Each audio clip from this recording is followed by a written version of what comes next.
प्रार्थना ले लेते हैं। शुक्लांबरम धरम विष्णु शशिवर्णम चतुर्भुजं प्रसन्नवदनं ध्यायेत् सर्वविघ्नोपशान्तयेत्।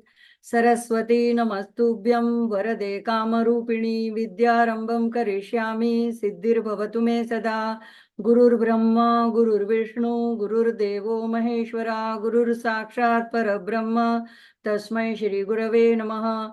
ईश्वरो गुरुरात्मेति मूर्तिभेदविभागिने व्योमवद्व्याप्तदेहाय दक्षिणामूर्तये नमः। माँ की प्रार्थना करते हैं।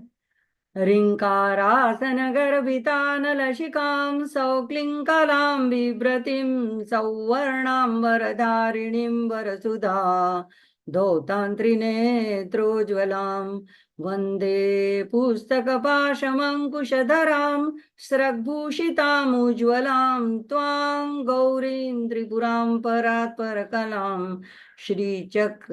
चक्रसञ्चारिणीम्। आप सभी के हृदय में बसी श्री ललितांबिका राजराजेश्वरी माँ भगवती के चरणों में कोटि कोटि नमन। पिछले रविवार को गुरु पूर्णिमा थी और पराशक्ति ललितांबिका जो है वो मेरी परमेष्ठी गुरु है। गुरु मंडल में 3 गुरुओं को वंदना की जाती है, अपने गुरु, गुरु के गुरु, परम गुरु और परमेष्ठी गुरु।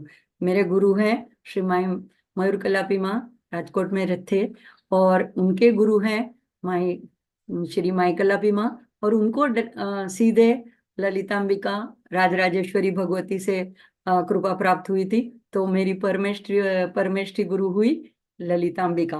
तो सभी को इस गुरु मंडल के चरणों में प्रणाम और साष्टांग दंडवत प्रणाम। जय माता जी, जय श्री कृष्ण और हरिओम, जय गुरुदेव। सभी एक ही तत्व है, एक लेवल पे सारा गुरु तत्व है, सारे गुरु एक ही लेवल पे है। हम जो पहला श्लोक बोलते हैं, शुक्लांबरम धरम विष्णु, कई लोगों के मन में ये धारणा होगी कि ये विष्णु नाम आता है तो ये विष्णु के प्रति है। देखो, विष्णु शब्द जो है व्यापकता है, और ये जो पहला श्लोक हम बोलते हैं वो गणेश जी को समर्पित है।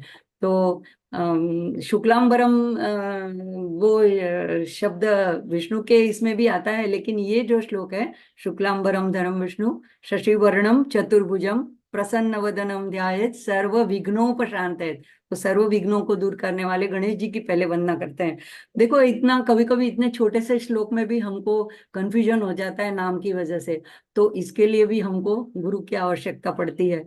तो ऐसे गुरु के चरणों में वंदना करते हैं, और माँ से तो बड़ा कौन गुरु हो सकता है। हमको सबसे पहले जो जन्म लेते ही सारी जो शिक्षा प्राप्त होती है तो माता से ही प्राप्त होती है। माता ही हमको समझाती है, सिखाती है। हमारे में तो यहाँ तक कहा जाता है कि एक माँ 100 शिक्षकों के बराबर है, उसकी तुलना 100 शिक्षकों के साथ की जाती है।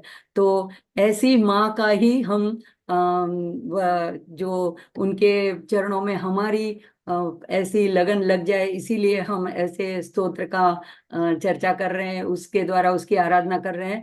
और अभी अभी गुरु पूर्णिमा गई है, तो मुझे आदि शंकराचार्य का एक गुरु अष्टक जो है, गुरु अष्टक, उसकी याद आ रही है कि उसमें उन्होंने हर आंतरे में, हर एक श्लोक में यही कहा है कि अगर आपके पास सब कुछ हो, सब कुछ हो नहीं, अभी भौतिक जगत के हिसाब से आप देखें तो अच्छा सुंदर शरीर हो, सुदृढ़ शरीर हो, मतलब स्वास्थ्य अच्छा हो, सुंदर पत्नी हो, किसी की शादी नहीं होती उसको वो भी कमीपना लगता है, तो सुंदर पत्नी हो, धन वैभव, मेरू पर्वत जितना धन वैभव हो, सारी जगह में, पूरे समाज में राजा महाराजाओं से मान सम्मान मिलता हो, पूरे ज्ञान के ज्ञाता हो, यानी किसी भी चीज की कमी न हो। और आगे चल के यहाँ तक कहते कि उसके बाद में ये सब कुछ पाने के बाद सारे पे वैराग्य भी हो गया हो और अब कुछ भी पाने की इच्छा भी न हो। ये इतना सब कुछ होने के बाद भी हर एक श्लोक में लिखते हैं कि अगर गुरु के चरणों में मन नहीं लग रहा है और नहीं लगा हुआ है तो ततकिम ततकिम ततकिम ततकिम 4 बार कहते हैं, यानी तो फिर क्या फायदा है, इससे क्या फायदा है, इसका क्या अर्थ है। तो ऐसे जो हमारे महान आचार्य शंकराचार्य, आदि गुरु शंकराचार्य, उन्होंने, उनका भी यही कहना है कि गुरु के चरणों में हमारी प्रीति होनी चाहिए। और देखो, तुलसीदास जी भी यही कहते हैं कि बिनु हरि कृपा मिले नहीं संता। तो पहले तो हमको हरि की कृपा, इष्ट की कृपा पानी है, और उनकी कृपा से ही हमको सदगुरु आकर के मिलते हैं, साक्षात हम हमारे तक पहुंच जाते हैं। तो ऐसी माँ जो है वो हमारी इष्ट है, तो उनसे ही हम प्रार्थना करते हैं। तो ऐसी परम गुरु परमेष्टि गुरु रूपिणी या परम गुरु रूपिणी ऐसी माँ ललितांबिका जो सबके हृदय में निवास करती है, विराजित है, उनके चरणों में हमारी प्रीति हो, हमारा मन लगे, इसीलिए हम ये माँ की ललिता अष्टोत्तर शत नामावली के माध्यम से उनकी आराधना कर रहे हैं। तो आइए आज हम मंत्र 62 से आगे 63वां मंत्र देखेंगे।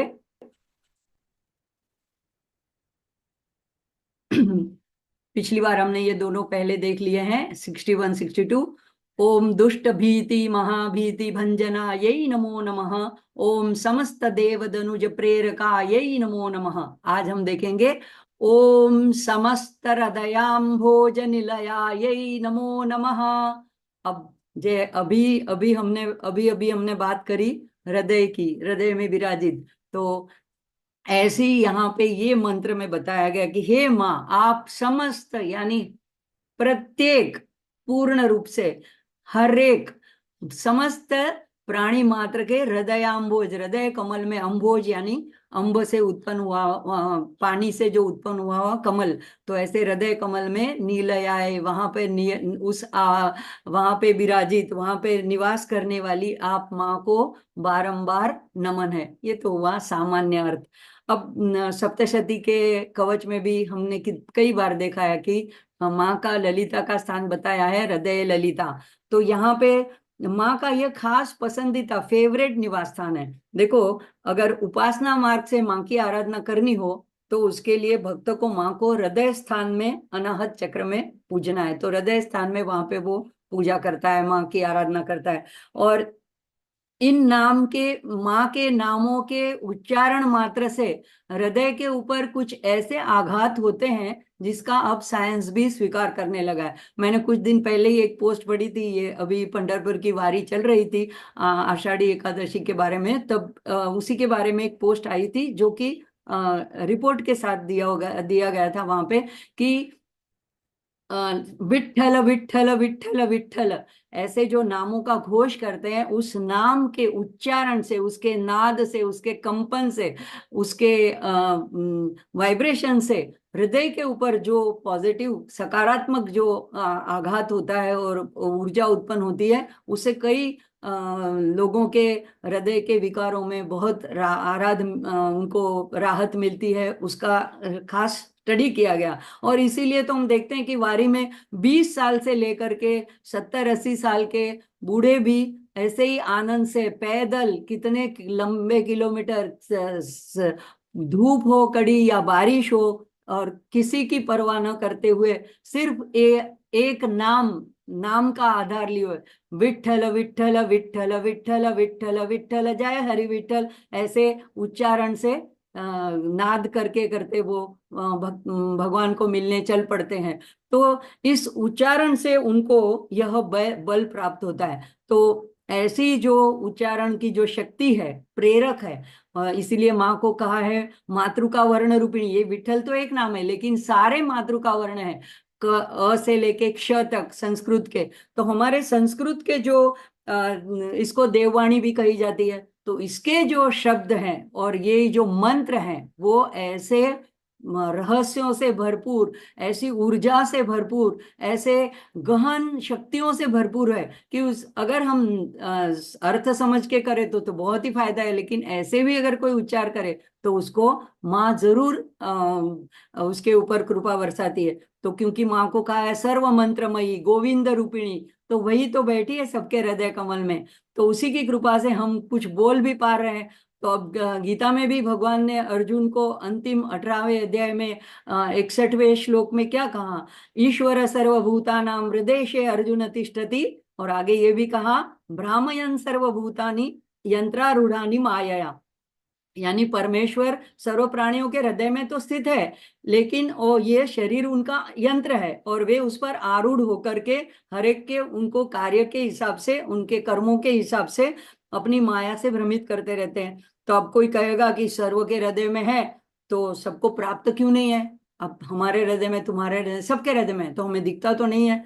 तो इसका उत्तर संत जन बहुत अच्छी तरह से देते हैं, कहते हैं कि दूध में घी है, पर ऐसे ही नहीं प्राप्त होता है। आप दूध दिखाओ और कहो कि इसमें से घी ले लो, और दिखाओ इसमें घी, तो ऐसे तो कोई नहीं बता सकता है घी।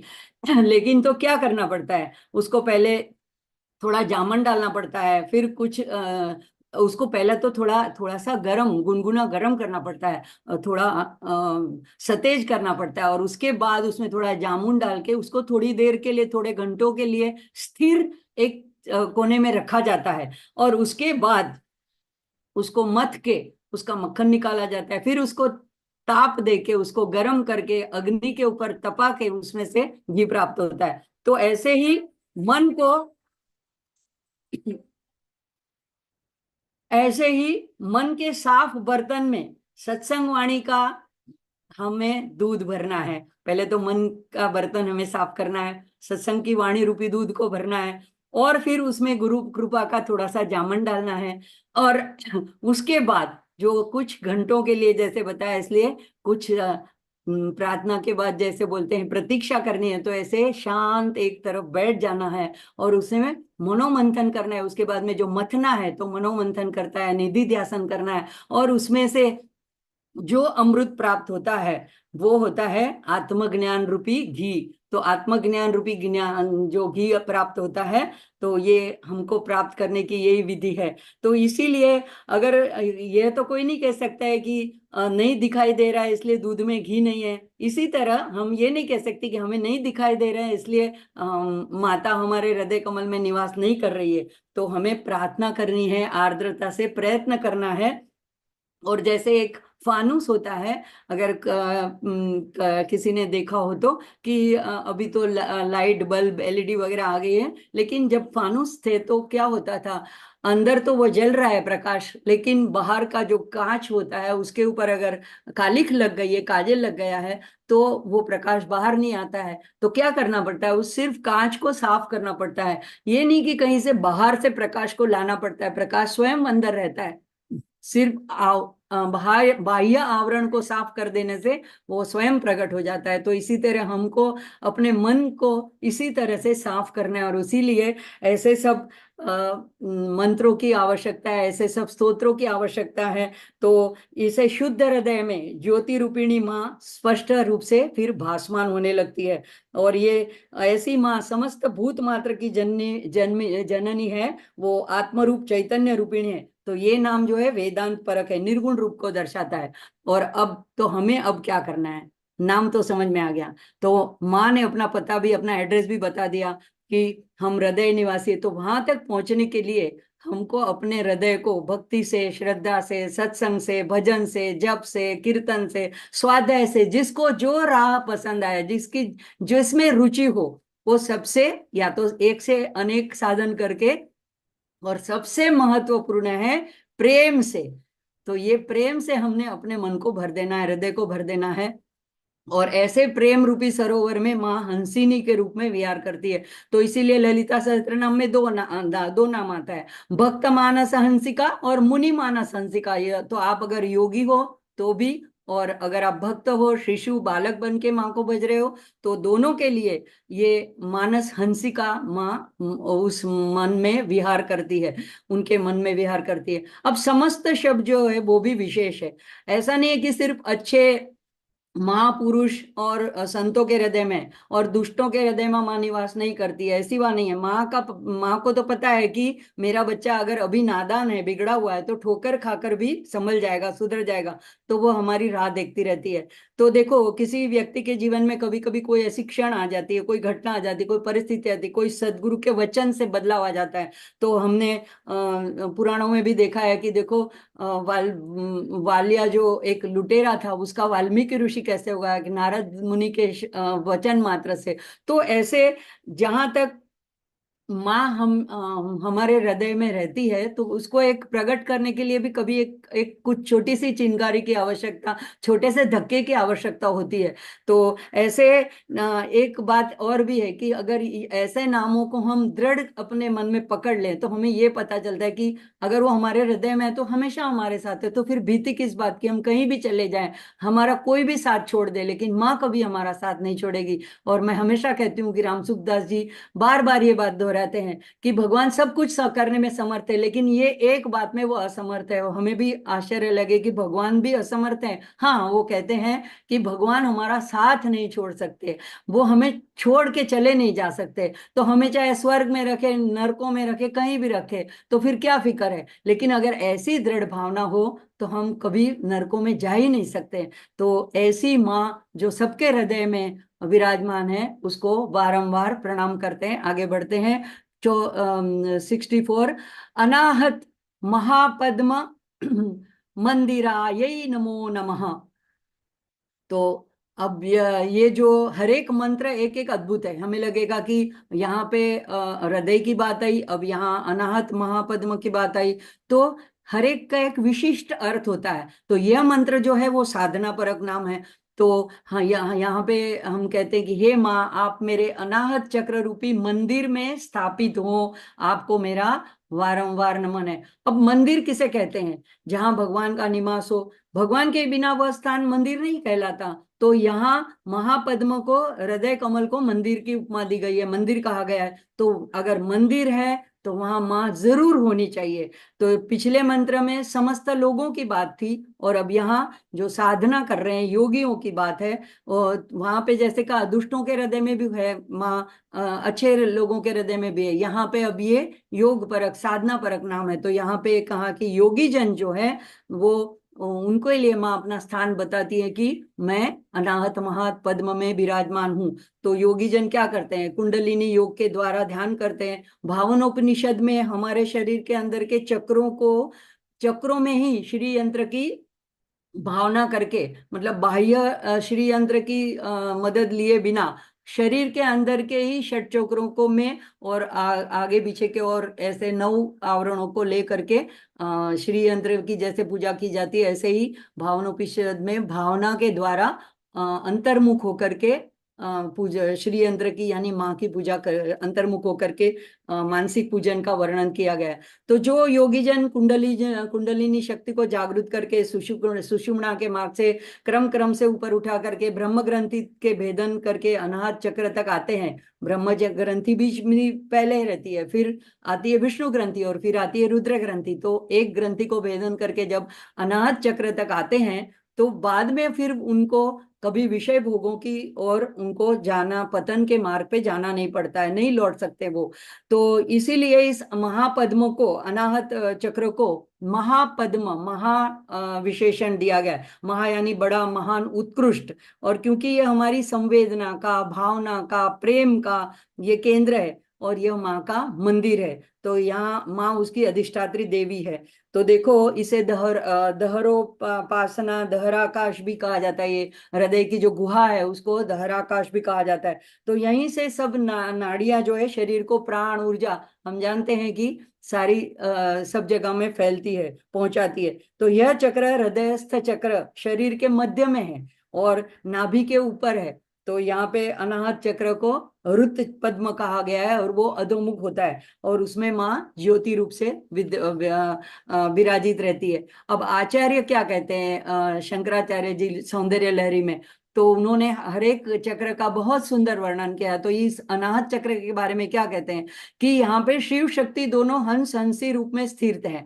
और हंस जैसे युगल मान सरोवर में आनंद से विचरण करते हैं, तो उसी प्रकार यहाँ शिव शक्ति रूपिणी अवर्णनीय ऐसे हंस युगल के रूप में योगियों के हृदय में निवास करती है। और इन महान ऐसे योगियों ने, योगियों को जब वो लोग ध्यान करते हैं तो क्या होता है, उनका जो ज्ञान है वो पूर्ण विकसित हो जाता है। तो उनका संवित कमल, यानी आत्मज्ञान को ही कमल की उपमा दी गई है। तो आत्मज्ञान रूपी कमल जब उनका खिल जाता है, तो उसकी जो सुगंध फैलती है, मतलब उसकी जो सुवास चारों ओर प्रसारित होती है, उसी के रसिक है माँ, यानी हंस और हंसी, कामेश्वर और कामेश्वरी। तो ये दोनों जो हैं वो हंस हंसी के रूप में उसका उस आनंद का आस्वाद लेने के लिए वहां पे वार्तालाप करते हैं। मानस सरोवर में जैसे हंसी अपना आवागमन करते हैं, ऐसी तरह से ये दोनों हंस और हंसी दोनों एक दूसरे के साथ मंद मंद गोष्ठी करते हैं। तो क्या गोष्ठी करते हैं? तो कहते हैं वार्तालाप में से ही 18 विद्या शाखाओं का उद्भव होता है। यानी ये योगी जो है उसका जब आत्मज्ञान रूपी कमल खिल जाता है तो माँ हंस हंसी रूप में आकर के वहां पे उनको सारे शास्त्रों का ज्ञान प्रदान करती है, क्योंकि उनके वार्तालाप से ही ये सारी 18 विद्या शाखाएं उनका उनका उद्भव होता है। तो अब हंस की और एक विशेषता है, वो क्या करता है, निरक्षीर विवेक, यानी जो अच्छा अच्छा है वो ग्रहण करता है, और जो हमारे गुणों को ग्रहण करता है, हमारे दुर्गुणों को छोड़ देता है। तो ऐसे ही कहते हैं कि आचार्य कहते हैं कि माँ भी जो है वो भक्त जनों के, योगी जनों के, साधकों के सिर्फ गुणों को देखती है, उनको गुणों को ग्रहण करती है, दोषों को छोड़ देती है, क्योंकि वो हंस है, परमहंस है। तो यहाँ पे एक अनाहत चक्र का और भी एक विशेषता है, वहां 12 पंखुड़ियां हैं, और 12 पंखुड़ियों का ध्यान करने से, अनाहत चक्र में ध्यान करने से सारी इच्छाओं की पूर्ति होती है, ऐसा कहा गया है योग शास्त्र में। तो उनका वहां का जो नाम है माँ का, वो हंसेश्वर हंसेश्वरी है, और ये उनका स्वरूप बड़ा अनिर्वचनीय है। आचार्य कहती कि आप दोनों को मैं भजता हूँ, मैं ध्यान करता हूँ, ऐसा सौंदर्य लहरी में बताते हैं। तो ये हंस मंत्र की उत्पत्ति भी वहां अनाहत चक्र से हुई है। साधक योगी को माँ अपना आनंदमय रूप प्रदान करती है। अब देखो उसको ऐसी माँ आनंद देती है कि फिर उसको कोई इच्छा, मोक्ष के सिवा और कोई इच्छा शेष नहीं रहती। इसीलिए कहा गया कि यहाँ पे उसकी सारी इच्छाओं की पूर्ति यानी निर्मूल ही हो जाती है, और बाद में एक ही इच्छा बाकी रहती है, ईश्वर के साथ एक रूप होने की। तो माँ उसको हाथ पकड़ के शिव के पास ले जाती है, स्वयं उनका उसका हाथ पकड़ के शिव तत्व की अनुभूति कराती है। तो इसीलिए ललिता सहस्त्रनाम में नाम आया है शिव ज्ञान प्रदायिनी। और हंस मंत्र क्या है, हमने पहले भी देखा था, हंस हंसाय विद्महे परम हंसाय धीमहि तन्नो हंस प्रचोदयात्। ये भी एक हंस गायत्री मंत्र है। आगे चल के गायत्री की बात आने वाली है, तो गायत्री के अनेक प्रकार के मंत्र है, तो ये हंस मंत्र है। तो यहाँ पे श्वास लेते वक्त हम ऐसी एक ध्वनि अनायास चलती रहती है अंदर, लेकिन हम सुन नहीं पाते हैं। तो हम जब साधना करते हैं तो हम ऐसा मन में उच्चारण करते हैं, और जब श्वास छोड़ते हैं तो सह, ऐसे हम सह। लेकिन इसका लगातार अभ्यास करते रहने से जो अनाहत शब्द, अनाहत ये जो हंस सोहम मंत्र अंदर चल रहा है वो सुनाई देने लगता है। तो जो व्यक्ति इस समझ को, इस बात को 24 घंटे घंटे और स्वप्नावस्था में भी अपने दिमाग में, अपने मन में बनाए रखता है, वही है परमहंस। तो जैसे हम कहते हैं परमहंस योगानंद या रामकृष्ण परमहंस, तो हमें क्या करना है, बस चुपचाप शांत बैठना है थोड़ी देर के लिए। 24 घंटे तो काम चलता ही रहता है, और माँ के सामने निहारते रहना है, आंखें बंद करके शांत बैठ करके। ऐसा अभ्यास करने से, सो हम अपने सांसों के साथ सो हम सह, ऐसा अभ्यास करेंगे तो हम पाएंगे कि गहरी सांस होती जाती है, लंबी सोती हो जाती है, और ये हंस ध्वनि धीरे धीरे लगातार करते रहने से अपने आप हम सुन पाएंगे। तो ये सब अपने आप होता है। तो ऐसे हम लगातार बातें करते रहते हैं एक दूसरे से, या कभी जब अकेले रहते हैं तो स्वयं से, विचारों से बातें करते रहते हैं।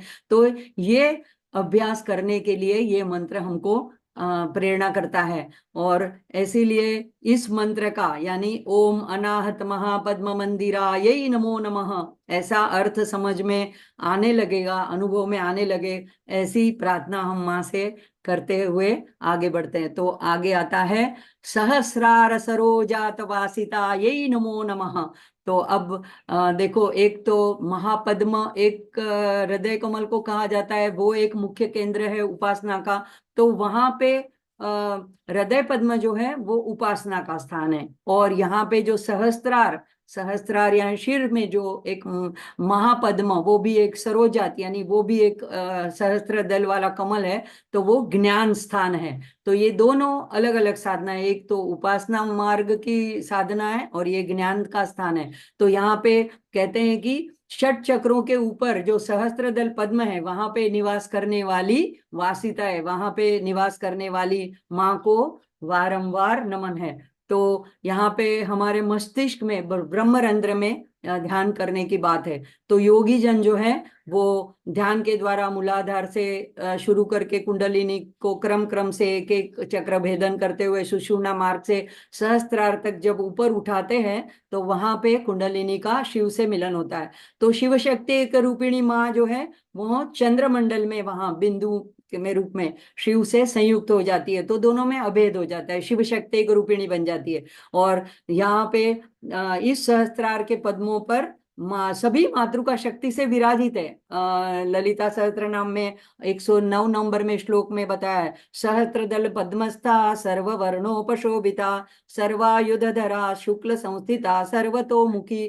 तो वहां पे सारे वर्ण रूप वर्ण जो है अ से लेके क्ष, वो उसकी मातृका देवियां हैं जो हमने आगे देखा था, तो वो सारी वहां से उनसे घिरी हुई है, यानी सारी शक्तियां यहाँ पे समावृत है, उनमें समाहित है। और वहां पे माँ का नाम जो दिया गया है वो याकिनी शब्दों से दिया। अब या में जो पहला शब्द है संस्कृत में उसको कहते हैं कौन। तो ये कौन यानी ये उसको तत् जैसे वह ऐसे उद्देशित किया जाता है पर ब्रह्म को, तो यहाँ पराशक्ति को सूचित किया गया है। तो यही श्री माता ब्रह्म स्वरूपिणी है। और इस रूप में श्री माता स्थित ललितांबिका जो है वो अनुग्रहित साधक के ऊपर उनको काल देश नामातीत बन करके उनको ब्रह्मैक्य प्रदान करती है।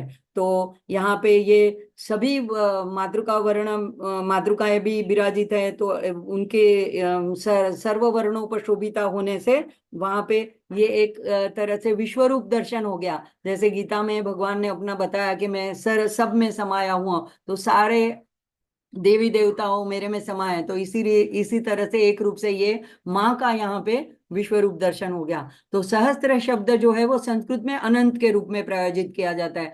तो कुंडलिनी जब यहाँ पहुंचती है तो सहस्त्र पद्म पूर्ण रूप से विकसित होकर खिलता है और साधक को ब्रह्मानुभूति हो जीते है और अविरत आनंद होता है। और ये पद्म जो है वो ज्ञान का प्रतीक है। तो यहाँ पे साधक भक्त उसके बाद में ये नहीं कि उसके जीवन में कोई कठिनाई आएगी नहीं, वो तो अगर कर्मों के हिसाब से आनी है तो वो हम भोगने के लिए जन्म मिला है, आती है, लेकिन वो विचलित नहीं होता है। वो क्योंकि उसकी चेतना उसकी सूरत परम चेतना के साथ जुड़ी रहती है, इसीलिए वो परमानंद की स्थिति में रहता है। बाह्य शरीर को जो होना हो, वो कर्मों का जो भोग भोगना हो भोगे, लेकिन उनका मन हमेशा ईश्वर से जुड़ा रहता है। तो उनको इसके पश्चात कुछ प्राप्त करना ऐसा बाकी ही नहीं रहता है। तो ऐसी सहस्त्रार में रहने वाली और अमृत वर्षा वर्षा करने वाली माँ को बारंबार प्रणाम है।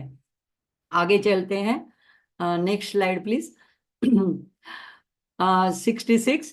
ओम पुनरावृत्ति रहित पुरस्थायै नमो नमः।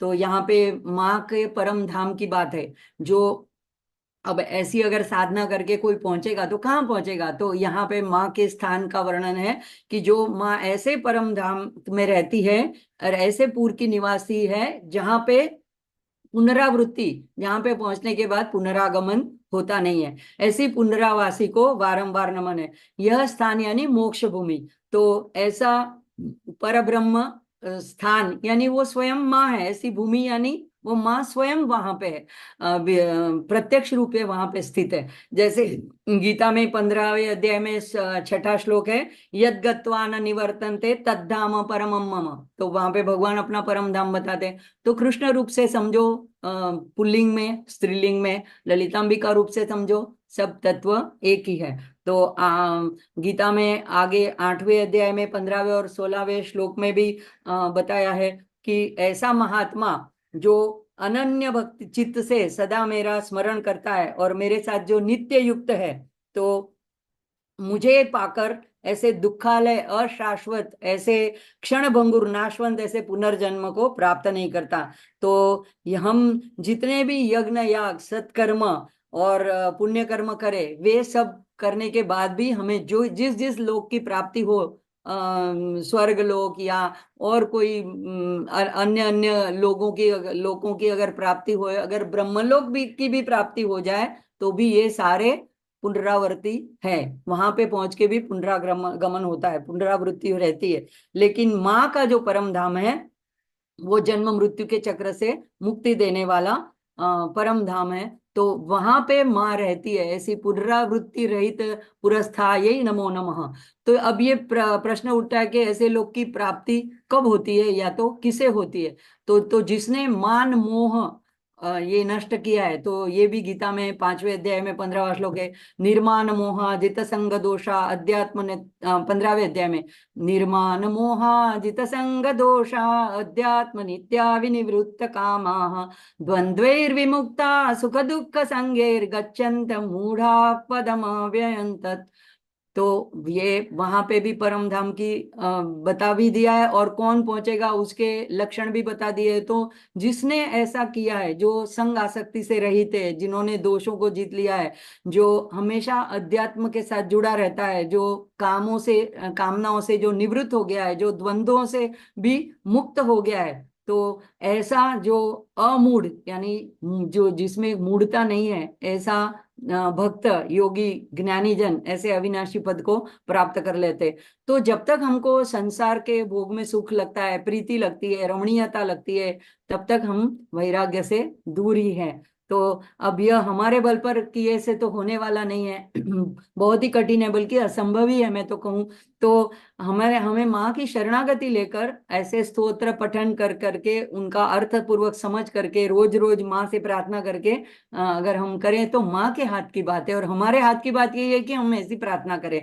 तो भक्त की दृष्टि से, उपासना की दृष्टि से माँ मणिद्वीप में है, ब्रह्मांड में व्याप्त है, देश काल से अतीत है। लेकिन सच में माँ का स्थान कहाँ है, तो वहां कहते हैं कि देश काल से भी अतीत, ऐसा जो दिव्य लोक है जहाँ पे पुनरावृत्ति नहीं है, ऐसे लोक में माँ निवास करती है। और ऐसे नाम रूप, हाँ, जैसा भक्त ऐसे उपासना आराधना सगुण की करते करते धीरे धीरे परिपक्व होता जाता है, तो ये बाद में वो अनन्य भक्त पराभक्त है, वह भी ऐसे दिव्य लोक में पहुंच जाता है।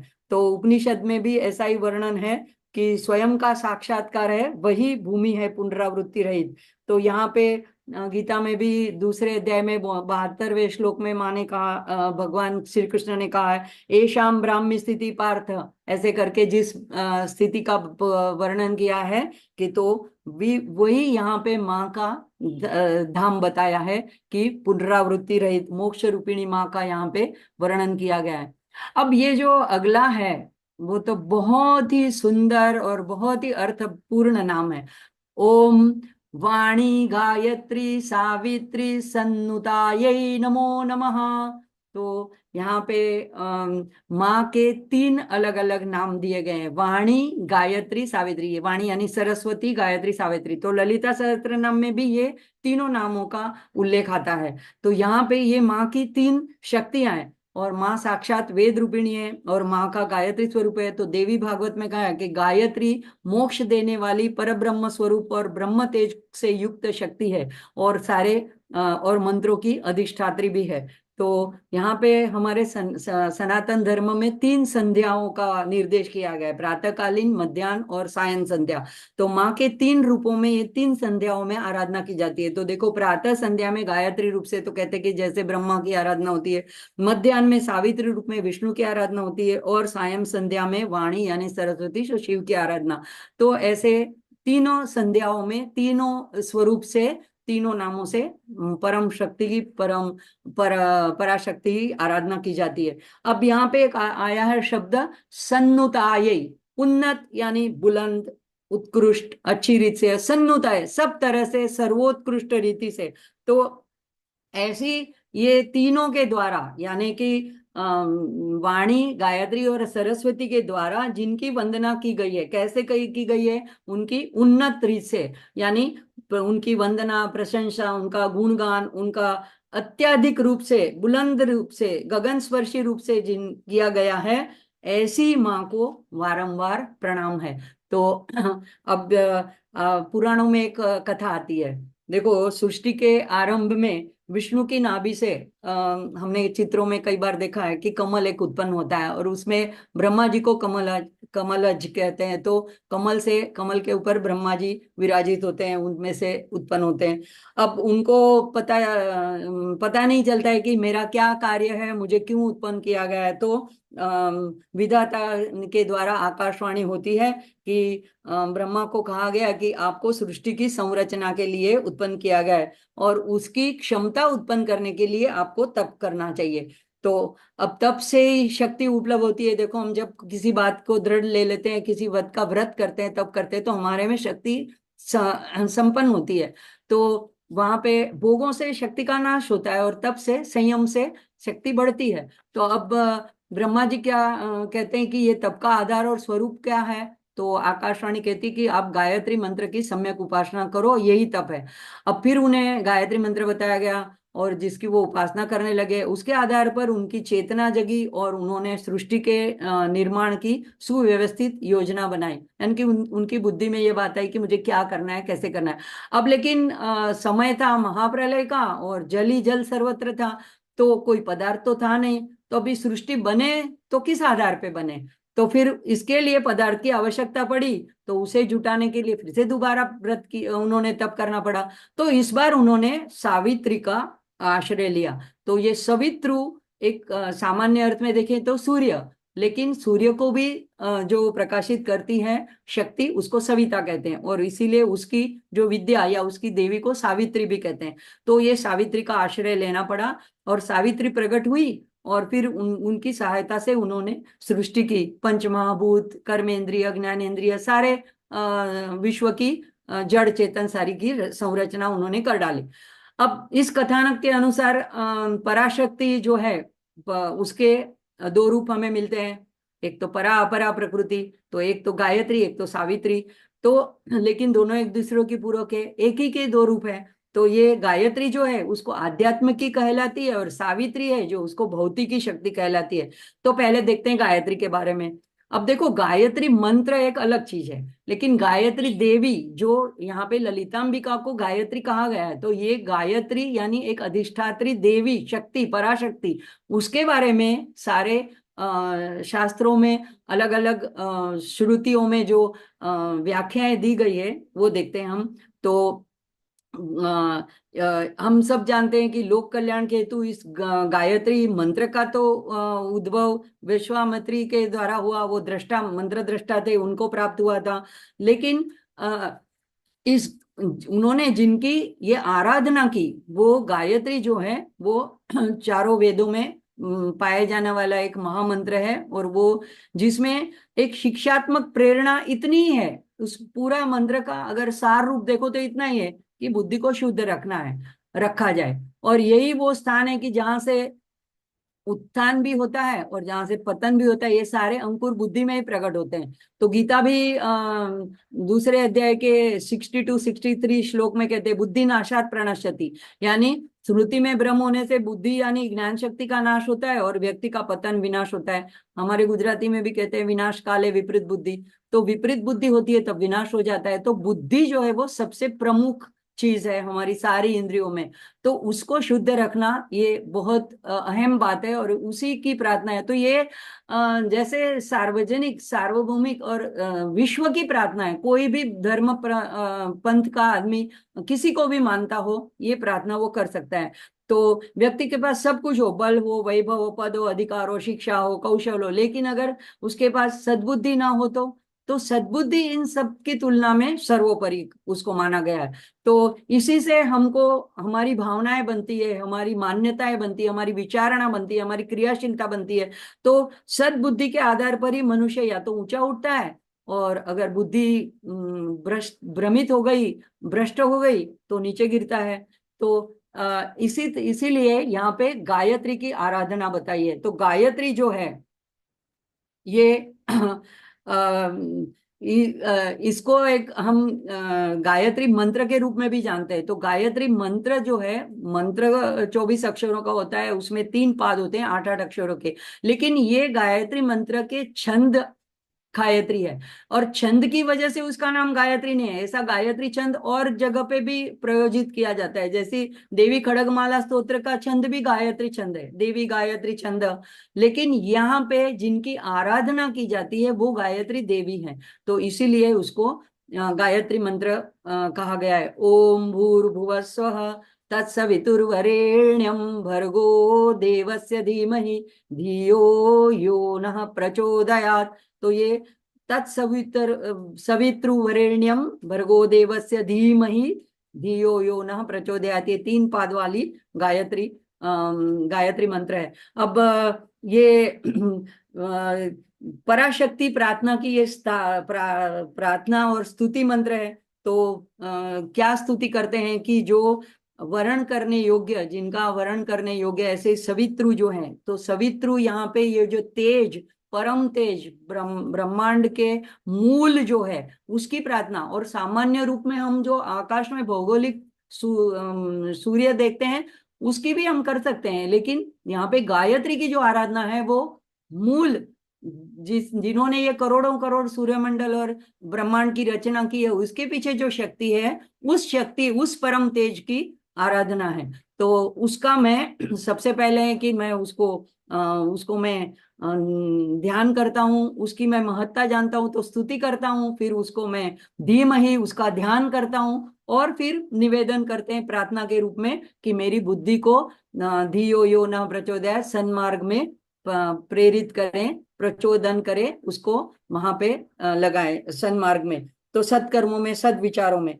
ऐसा प्रकाशन करें। तो ऐसे ही ये जो सवित्रु की प्रार्थना है, तो उसी की जो शक्ति है उसको सविता भी कहते हैं। तो वैसे गायत्री और सावित्री एक ही है, लेकिन फिर भी जो गायत्री है, जो यहाँ पे हम जिसकी बात कर रहे हैं, वो पूरे ब्रह्मांड की चैतन्य शक्ति है।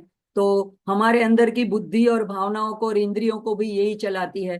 तो अब देखते हैं कि शाब्दिक अर्थ क्या है गायत्री का। गायत्री इदम सर्वम, ये जो कुछ है गायत्री है, ऐसे शास्त्रों में कहा है।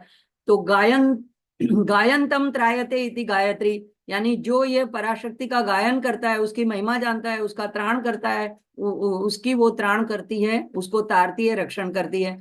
शास्त्रों में वर्णन है सर्वस्य प्रसविता गायत्री, यानी प्रसविता यानी प्रसव करने वाली, जन्म देने वाली, सभी को जन्म देने वाली, यानी वेदों की उत्पत्ति उनसे हुई है, तो वेद माता कहलाई।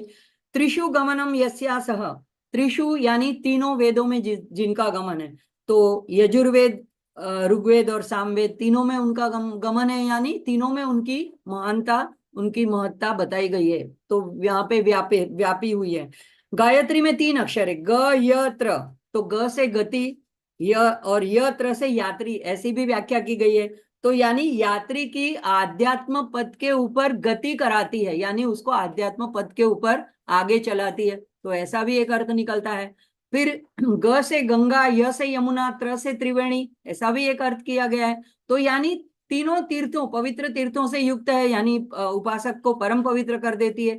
गीयते तत्व मनया गायत्री इति, अर्थात जिससे तत्व जाना जाता है, यानी शंकराचार्य जी कहते हैं कि जिस विवेक बुद्धि से, ऋतुम्भरा प्रज्ञा से तत्व को, यानी परम तत्व को, वास्तविकता को जाना जा सकता है, वह गायत्री है।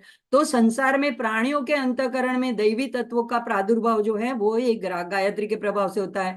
अब सावित्री क्या है, तो सवित्रु द्योतनात् सैव सावित्री परिकीर्तिता, ऐसी उसकी व्याख्या की है, यानी विश्व को उत्पन्न करके उसको प्रकाशित करने से सावित्री नाम हुआ। तो लेकिन सवित्रु सूर्य हमने देखा, उसकी सविता, उसकी शक्ति, और इसीलिए सावित्री। तो वेद जननी गायत्री ही समस्त श्रेष्ठ शक्तियों को उत्पन्न करती है, और उन्हीं के प्रकाश से सारा कुछ आलोकित करती है, तो इसीलिए उसको सावित्री भी कहते हैं। तो एक तरह से दोनों एक दूसरे के पूरक माने जाते हैं, एक दूसरे की जगह में भी नाम उसको प्रयोजित किया जाता है। एक आता है गयात प्राणात त्रायते सा गायत्री, गय यानी प्राण, तो जो प्राणों का त्राण करती है वह है गायत्री। तो यहाँ पे इस अर्थ में वो सावित्री है, क्योंकि सावित्री जो प्राणों की अधिपति है, जीवन शक्ति बनती है, जो गायत्री है वो चैतन्य शक्ति है, और सावित्री जो है वो प्राणों की शक्ति है। अब देखो, चैतन्य है हमारे में, जड़ चेतन सब में चैतन्य है, लेकिन हमारे में प्राण शक्ति है, तो प्राण निकल जाते हैं तो हम जड़ बन जाते हैं। तो यहाँ पे सभी वेदों में प्रवेश है, इसीलिए सरस्वती रूप है, और इसीलिए इसको सरस्वती भी कहा गया है। तो यही गायत्री के ही तीनों नाम है, गायत्री, सावित्री, वाणी। तो इस तरह ये तीनों स्वरूप बनके, चैतन्य शक्ति, पराशक्ति के ये तीनों रूप जो है वो 3 संध्याओं में तीन नामों और तीन स्वरूपों के द्वारा पूजी जाती है। तो गायत्री अर्थात चैतन्य शक्ति, सावित्री अर्थात पंच प्राणों की अधिष्ठात्री, और सरस्वती यानी वाक की अधिपति। अब देखो ये तो होगा कि उसका क्या अर्थ निकलता है, लेकिन एक जैसे बताया जाता है कि उपासना करते हैं तो उसके लिए हमको पहले, अब हम समझ गए कि हाँ तीनों से संध्या वंदना करते हैं, लेकिन इस तरह जो ये गायत्री मंत्र में चारों वेदों की जिसकी महिमा बताई गई है, ऐसी गायत्री मंत्र जो माँ दुखहरणी, पाप नाशिनी, सुखदायिनी, बुद्धि प्रदायिनी, ऐसी माँ को वारंवार हम प्रणाम करते हैं। लेकिन हमें क्या करना है, तो गायत्री की उपासना में प्रवेश करना हो तो ध्यान की अनिवार्य आवश्यकता प्रतीत होती है, और ध्यान के लिए हमारे पास किसी एक स्वरूप का होना जरूरी है। तो गायत्री की दो स्वरूपों में पूजा करी जाती है, आराधना की जाती है। तो एक तो ध्यान के लिए एक स्वरूप है जिसमें एक मुख है और दो भुजा है, उसमें एक हाथ में कमंडलू है, एक हाथ में पुस्तक है, और वो हंस पर विराजित है। तो श्वेत ऐसे उज्जवल हंस पर विराजित है, हंस वाहिनी। एक तो ये स्वरूप है, तो ये गायत्री स्वरूप कहा जाता है। तो जो पुस्तक है ज्ञान विवेक का प्रतीक है, और कमंडलू में जल है वो भावनाओं का कहा जा सकता है या अमृत का कहा जा सकता है, प्रतीक है। तो और जो हंस है, वो हंस जो है तो राजहंस है, वो सामान्य तालाबों वाला हंस नहीं है जो नीर क्षीर का विवेक कर सकता है, ऐसा हंस है। और जो शुद्धता का, पवित्रता का ऐसा प्रतीक है। तो ऐसे प्रतीक को हम जब ध्यान में लाते हैं तो हम माँ से यही प्रार्थना करते हैं कि हमारे विकारों में, हमारे में कालीमा न हो, हमारा मन भी ऐसा उज्जवल हो। तो ये एक स्वरूप हुआ, तो जो जिसमें माँ हंस वाहिनी है, और दो भुजा है और एक मुख है। और दूसरा एक, तो इसको कहते हैं गायत्री स्वरूप। एक दूसरा है, अब देखो ये तो ज्ञान दायिनी है, यानी बुद्धि के लिए, ज्ञान पाने के लिए, आत्मज्ञान के लिए योगी जन इसका ध्यान करते हैं। लेकिन हमको भौतिक जीवन में तो भी सारी चीजों की जरूरत पड़ती है, उसके लिए भी तो हमको माँ की आराधना करनी पड़ती है। तो उसके लिए सावित्री, जिसको भौतिकी कहा जाता है, उसको आध्यात्मिकी कहा जाता है, इसको भौतिकी स्वरूप कहा जाता है। तो इसका जो स्वरूप है उसके साथ हमको एक रूप होना जो है, तो उसकी भी एक प्रतिमा बनाएगी, तो उसमें पंचमुखी बनाई। अब पंचमुखी यानी का पांच प्राण, या तो पांच हमारी इंद्रियां। तो ये पंचमुखों से, पंच प्राणों से उसकी अधिष्ठात्री है। अब उनके 10 भुजा हैं, उसमें सारे आयुध हैं, उसमें उनके सारे आभूषण हैं। तो ये सारे आभूषण जो है, ये सुख सुविधा संपन्न साधन भी तो हमको चाहिए, तो उसी का प्रतीक ये आभूषण है। और जो आयुध हैं, तो ये कठिनाई बाधाओं को निरस्त करने वाले उपकरण हैं। तो इन सब की आराधना करने के लिए ऐसा एक स्वरूप है, और वो लाल कमल पे विराजित है। अभी कमल जो है वो संपत्ति का प्रतीक है। तो ऐसे मस्तिष्क में, सहस्त्रार में भी ज्ञान विवेक का स्थान है, और हृदय कमल में यहाँ पे भी माँ विराजित है। तो इन दोनों का समन्वय होना चाहिए। तो इसी तरह ये एक ही माँ के जो है तीन नाम, तीन स्वरूप है। तो यद्यपि नाम तीन है, तो लेकिन हमारे अंदर ये तीनों रूप हमारे अंदर जो है विद्यमान है। कैसे? हमारी चेतना जो है उसके रूप, तो गायत्री बनकर वो चेतना रूप रूप में हमारे अंदर विराजित है। हमारी वाणी की शक्ति है, तो वहां पे वो सावित्री, वाणी रूप में वो सावित्री बनकर हमारे अंदर विराजित है। और हमारी जीवनी शक्ति है, तो अभी कभी कभी कहते हैं ना, हमारे में तो कुछ थक जाते हैं, कहते हैं शक्ति ही चली गई, या कोई बहुत बीमार हो जाता है तो कहते हैं जैसे लगता है कि शक्ति ही नहीं रही। तो वो जो प्राण शक्ति है, पंच प्राणों की शक्ति है, जो हमारे पूरे इंद्रियों को सजग रखती है, शक्तिशाली रखती है। तो वो प्राण शक्ति के रूप में, जीवनी शक्ति के रूप में, वो सावित्री के रूप में हमारे अंदर विद्यमान है। तो ऐसी जो माँ है, वो चेतना के द्वारा हमारी बुद्धि को, हमारे मन को, वाणी को, ये सारे को, मन को सावित्री रूप में, वाणी को, वाक को सरस्वती के रूप में, इनकी अधिष्ठात्री है। तो हमारी चेतना, मन, वाणी की अधिष्ठात्री त्रिमूर्ति के रूप में ललितांबिका ही तीन रूपों में हमारे अंदर विद्यमान है।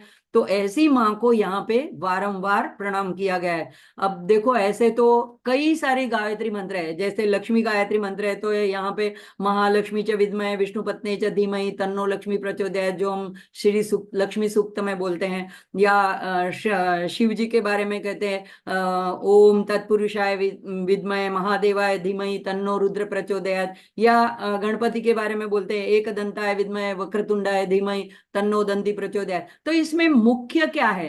तीन शब्द मुख्य है। एक तो पहला है विद्महे, फिर धीमहि और प्रचोदयात्। तो तीन चीज क्या दर्शाती है? एक तो पहले स्तुति करते हैं हम विद्महे, लेकिन मैं आपको जानता हूं, यानी मैं आपकी स्तुति करता हूं, आपकी महानता को जानता हूं, और या तो मैं जानना चाहता हूं। और धीमहि, तो मैं आपका ध्यान करता हूं।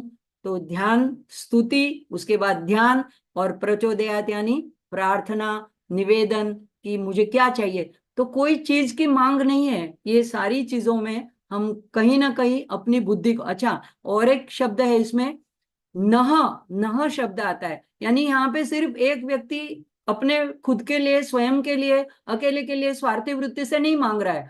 ऋषि जो है, ये ऐसा जब मंत्र हमें देते हैं तो सारे विश्व के कल्याण के लिए, इसीलिए उनको विश्वामित्र कहा गया है।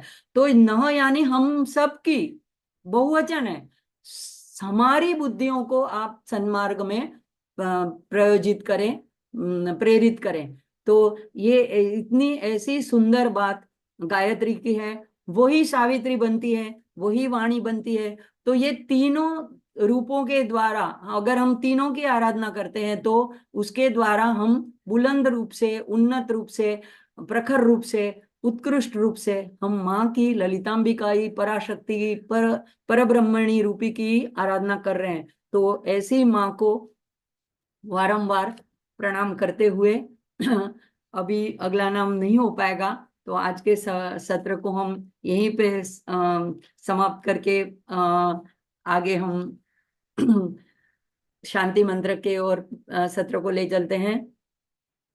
इसके पहले सभी का धन्यवाद, साधकों का टैग करने के लिए, अर्चना दीदी का और मिहिर भाई का, जो हमेशा मुझे प्रेरित करते रहते हैं। और माँ का तो जितना मैं आभार व्यक्त करूं कम ही है।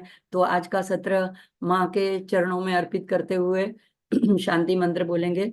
ओम पूर्णमद पूर्णमिदं पूर्णात् पूर्णमुदच्यते पूर्णस्य पूर्णमादाय पूर्णमेवावशिष्यते।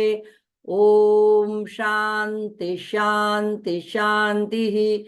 हरि ओम। श्री गुरुभ्यो नमः। हरि ओम। सभी को जय माता जी, जय श्री कृष्ण। और सभी साथ में शिव जी की जयकारा बुलाएंगे। ओम नमः ओम नमः पार्वती पतये हर हर महादेव हर हर हर। Thank you Shri Krishna. जय श्री कृष्ण दीदी। Thank you